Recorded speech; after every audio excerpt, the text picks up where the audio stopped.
The Rings of Power y House of the Dragon acaban de terminar sus primeras temporadas. Y bueno, por un lado tenemos a The Rings of Power, que comenzó como con mucha expectativa y solamente terminó siendo una verdadera genialidad para cierto sector de la crítica, mientras que para la mayoría del público pues como que no fue la gran cosa. Y mientras tanto, House of the Dragon también tuvo una gran aceptación por parte de la crítica, pero mucho más también de la audiencia. En lo personal, disfruté muchísimo más House of the Dragon.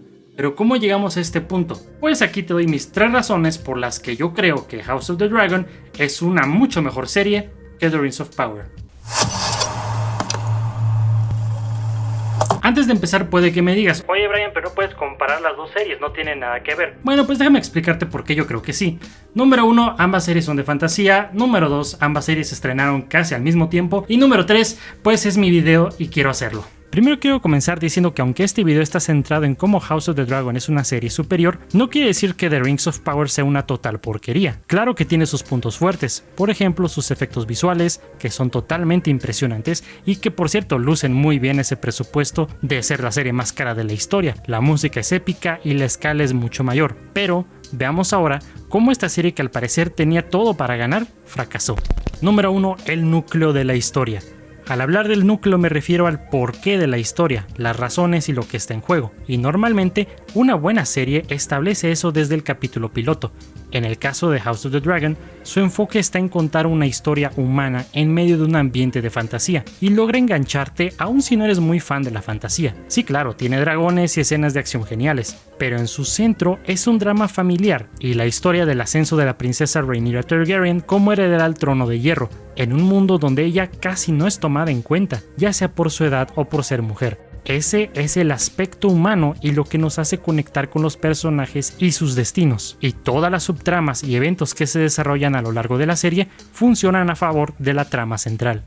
En el caso de The Rings of Power, intentan hacer lo mismo con la historia de Galadriel. Sin embargo, aquí no contamos con la misma base del aspecto humano, ya que el piloto comienza con muchísima exposición explicando cómo el villano Morgoth extinguió la luz del hogar de los elfos y estos fueron a combatirlo en Tierra Media. Y en el proceso Sauron, por cierto, que el cual es el discípulo de Morgoth, porque pues nunca vemos a Morgoth morir, mata al hermano de Galadriel, lo cual tampoco nunca vemos. Y después Sauron desaparece misteriosamente, por lo que Galadriel procede a buscarlo, siendo la única que sabe que Sauron sigue por ahí, aunque nunca nos explican el por qué solamente ella lo sabe y los demás elfos no. Lo que mueve la trama es el deseo de venganza de Galadriel, pero el piloto no está construido sobre ese conflicto interno. La serie antepone todos los elementos fantásticos y de la mitología antes del verdadero conflicto humano. Si el eje central de tu trama se centra en la venganza, pues que el piloto se centre en la venganza y construir más la relación con su hermano, porque pues apenas si tuvimos una escena entre ellos dos, por lo que ese conflicto carece de peso emocional. Número 2. Las protagonistas. Un personaje bien escrito es aquel que es multidimensional y no monótono, uno con el que podamos conectar e invertirnos en su travesía, sin importar si nos cae bien o mal. Por un lado tenemos a Rhaenyra Targaryen, que a lo largo de la serie proyecta valores como fuerza, astucia, nobleza, y vemos cómo se enfrenta a los constantes obstáculos que debe superar para mantener su posición en el reino. Sufrimos sus pérdidas y sus triunfos porque la serie no teme mostrar su vulnerabilidad cuando es necesario y porque es un personaje con un gran rango de emociones. Por el otro lado, tenemos el problema con Galadriel, la cual, a pesar de ser una elfo o elfa de miles de años de edad, el guión por alguna extraña razón la retrata como una adolescente arrogante, pedante y por algunos momentos el guión la retrata como una villana completamente malvada. Before I drive my dagger into your poisoned heart, I will whisper in your piked ear that all your offspring are dead. Even to a guy like me, that's cold. Sin mencionar que al parecer solamente tiene una sola expresión facial. No quiero decir que no puedas tener un protagonista más o menos desagradable, pero eventualmente tiene que aprender su lección. En el caso de Galadriel no es así, ya que ella manipula a las personas para obtener lo que quiere y en ningún momento sufre alguna pérdida real porque ella no muestra preocupación por nadie, sino por solo sus intereses egoístas. Y no hay un verdadero cambio en la serie con ella. Creo que en el episodio 6 de la nada ella empieza a reconocer que la venganza no es el camino, pero no hay ninguna construcción que nos lleve a cómo ella tomó esa decisión y cómo cambió de parecer. Por último, no conectamos con Galadriel porque desde el día 1 ella es la mejor en todo lo que hace. No reconoce sus errores y lo peor de todo, es la causante de que el villano Sauron deje de estar arrepentido y se haga malo otra vez. Número 3. El guión.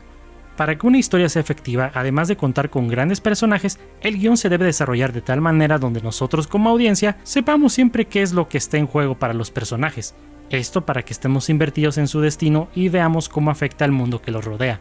En el caso de House of the Dragon, uno de los muchos ejemplos está en el reinado de Viserys Targaryen. Durante gran parte de la temporada, el guion lo construye como un personaje con buenas intenciones, pero que no sigue consejos y no es capaz de ver lo que trama su propia mano, Otto Hightower, por lo que mucha gente lo ve como un rey débil.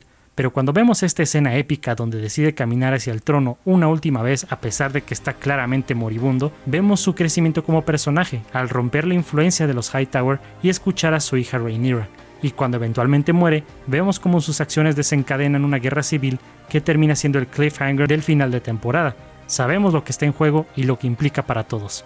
Por el otro lado, en The Rings of Power, la serie abusa del recurso de guión conocido como las cajas misteriosas, donde a lo largo de la trama el guión nos presenta misterios como personajes o situaciones, sin explicar su significado o sin tener alguna intención de hacerlo.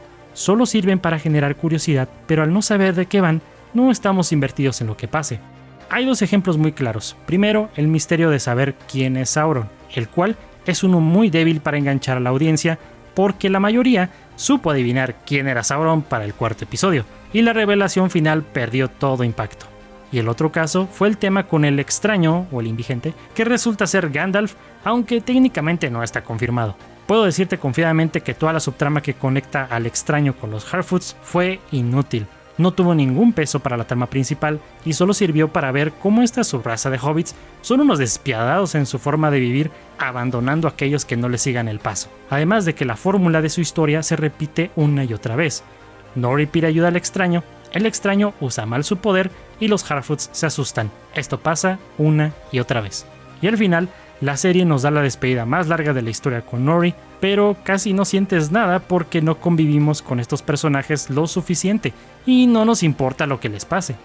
Quita esta subtrama de la serie y no pasa absolutamente nada.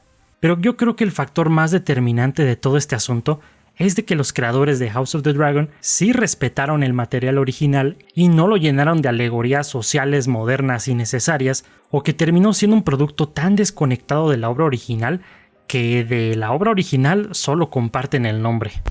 The Rings of Power tenía todo para ser la serie del año, contaba con una marca mucho más fuerte que Game of Thrones y tenía un presupuesto nunca antes visto, y además de que obviamente no sigue la mitología de Tolkien, su ofensa más grande fue tener tantos errores de storytelling.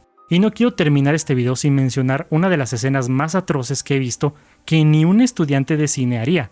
En el episodio 6, el cual muchos fans y la crítica alabaron como una obra maestra, vemos la llegada de las tropas de Númenor, las cuales parece que se teletransportaron inmediatamente de su barco para combatir a las fuerzas de Adar. Ahora mira esta escena, vemos cómo este orco ataca a Galadriel, pero fíjate bien, Galadriel viene de la izquierda de la pantalla a la derecha, luego vemos al orco que apunta de izquierda a derecha, y luego vemos que Galadriel llega ahora de la derecha de la pantalla a la izquierda. Eso es una violación de la regla de 180 grados en el cine brutal. Haces placa, placa.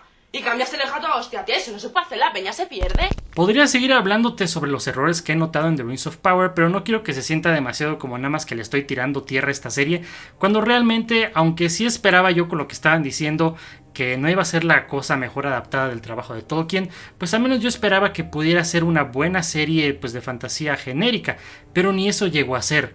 Y por el otro lado de House of the Dragon yo no tenía muchas expectativas porque tenía todavía ese mal sabor de boca de la temporada final de Game of Thrones, pero terminó superando por completo todas mis expectativas. Y ahora yo te puedo decir confiadamente que se trata de una de las mejores series del año.